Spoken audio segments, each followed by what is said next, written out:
This presentation is a discussion of SELinux HTTP and HTTPS. This presentation is done by Mark Mosley for the class of ISA 4220 at Kennesaw State University in the spring 2016 semester. This presentation is done on February 7th, 2016. We begin with a technical discussion of SELinux. Security Enhanced Linux, otherwise known as SELinux controls, are a set of mandatory access controls, MAC, put in place to help separate security designations based upon how information is classified. SELinux is a set of patches into the Linux kernel that incorporates the MAC. This limits the scope of issues that can occur if a breach occurs within a specific group of users within the Linux environment. For a technical discussion of HTTP, Hypertext Transfer Protocol, HTTP, is the backbone of data communication throughout the World Wide Web, otherwise known as the Internet, since 1990. HTTP serves as the handshake between client and server during the data exchange. HTTP functions through the Transmission Control Protocol, TCP, for regular transmission, but also functions under User Datagram Protocol, UDP, for large data transmissions like pictures, large data file transfers, if you have an FTP server, you're sending up and down massive amounts of data. HTTP is an application layer protocol operating off of port 80. For technical discussion of HTTPS, Hypertext Transfer Protocol Secure, HTTPS, is a secure form of the protocol for transmitting across the World Wide Web. Historically used for payment systems and secure email, HTTPS have since the early 2000s begun to see more use for the medical information, consumer privacy, and secure web browsing.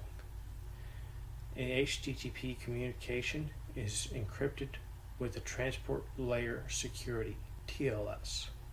This was formerly HTTP communication encrypted with the Secure Socket Layers, SSL.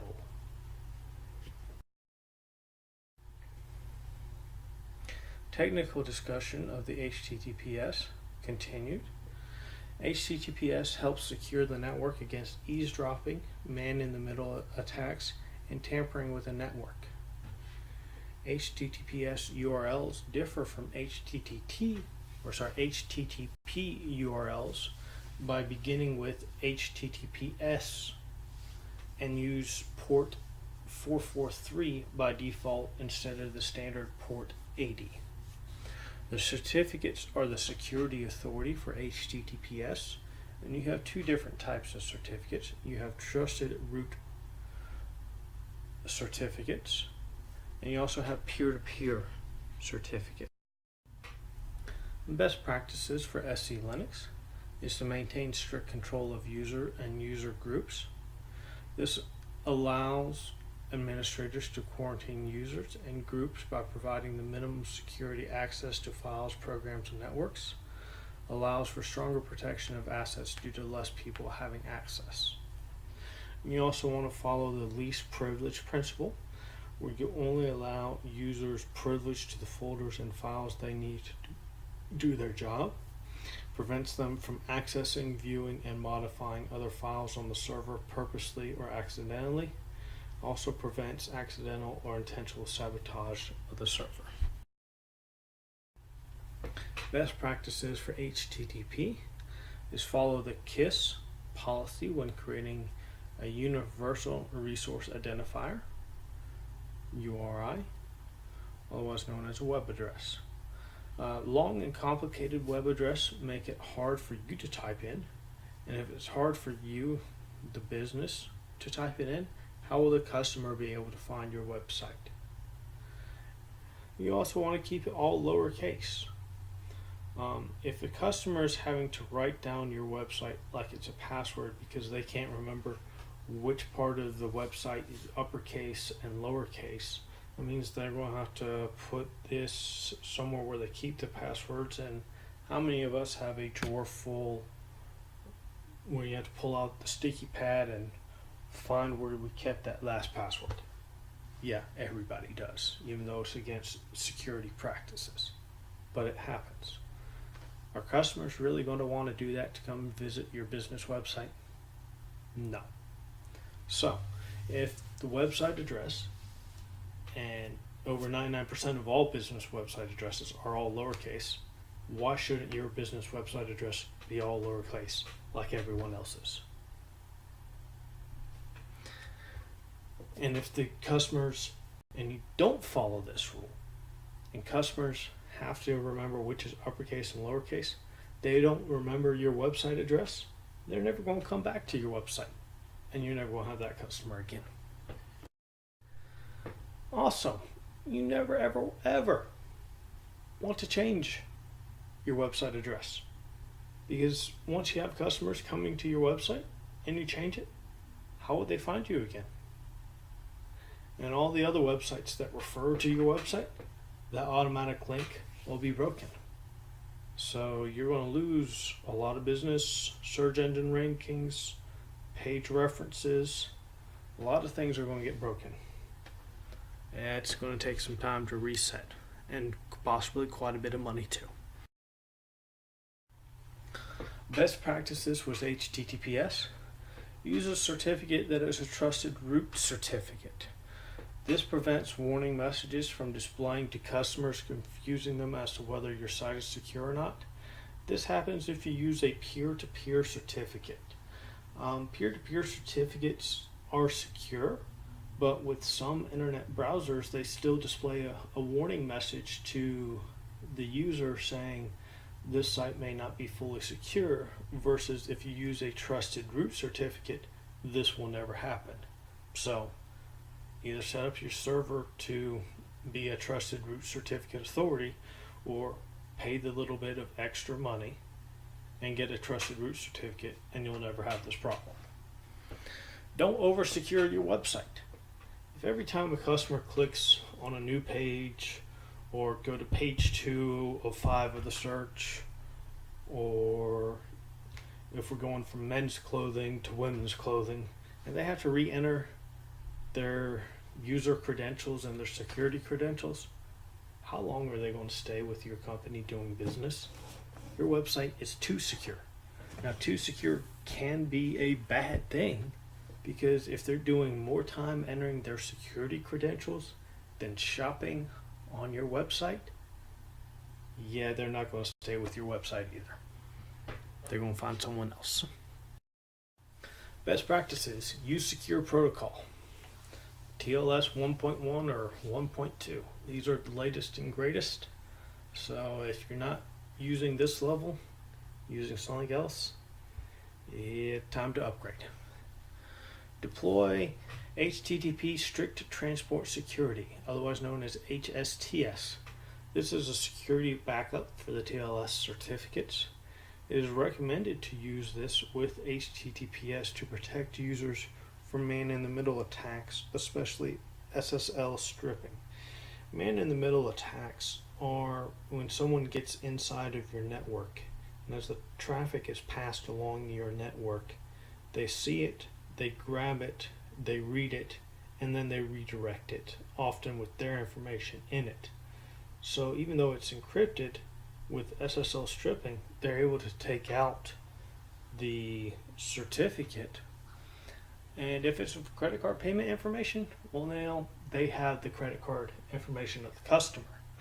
So this is I won't say encryption method, but this is a extra security method to the HTTPS. How to implement best practices for SELinux. With maintaining strict control of users and user groups, You add users to groups so that the group is the primary security feature.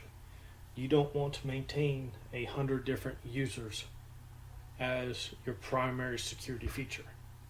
No, let's maintain 10 different groups, even if you have 5 subgroups of 3 groups. That's a lot easier to manage than 100 users. The least privilege principle.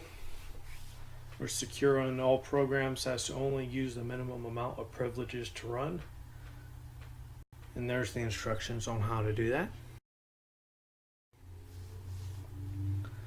How to implement best practices for HTTP. When we're trying to create a website address that's going to be easy to recognize, get creative with the website names. Yeah, your first name may not be available. Website names have been around for a while, good ones are taken. So get creative. Try to come up with some alternates. And if you really can't come up with any, look at changing the end of your domain name. Does it really have to be a .com? Can it be a .biz, a .org, or a .net? Would that work for your business? We also have, depending where you are, .eu, .fr for France. We have lots of options. Keeping it all lowercase. Mixing uppercase and lowercase again. How difficult and confusing it is for the customer. And don't change your website address once it's up live and you've been in business for a while. But if you do have to change, follow these words of wisdom. Use an automatic redirect. So if someone types in your old web address, it automatically pushes them to the new website. But also have a manual option with the landing page on the old website in case the automatic redirect doesn't work for whatever reason. And then notify other websites. With Google Analytics, see what other websites are your biggest referrers, and notify these websites about your new website address and ask them to update the links on their websites to your new website. Best practices for HTTPS. Use a certificate that is the trusted root authority. You can set up your own server as a reliable certificate authority. This can be done through the Microsoft Management Console, MMC, and Windows Server 2012. Or you can purchase these certificates from a trusted certificate authority, trusted certificate vendor. Don't over-secure your website. 1 or 2 step authentication on first login is good. And you don't have to re-authenticate unless the client specifically requests it during transaction or the transaction is flagged for fraud. Or it goes to, if you're specifically doing login to shop and login for purchase, if you're pre-set up for that method. But not log in to shop and then every time you add something to the shopping cart, log in to verify, and then when they go to purchase, log in again. If you have to log in every time you put something in the shopping cart, well, if I'm trying to buy 10 things and it's Christmas time, yeah, I'm going to find another website. Sorry, guys. Use secure protocols. These are set in the Internet Explorer options or the advanced options for Mozilla Firefox or Google Chrome. And then we talked about the HTTP strict transport security. This is also in the Microsoft Management Console and Windows Server 2012. Here are my references.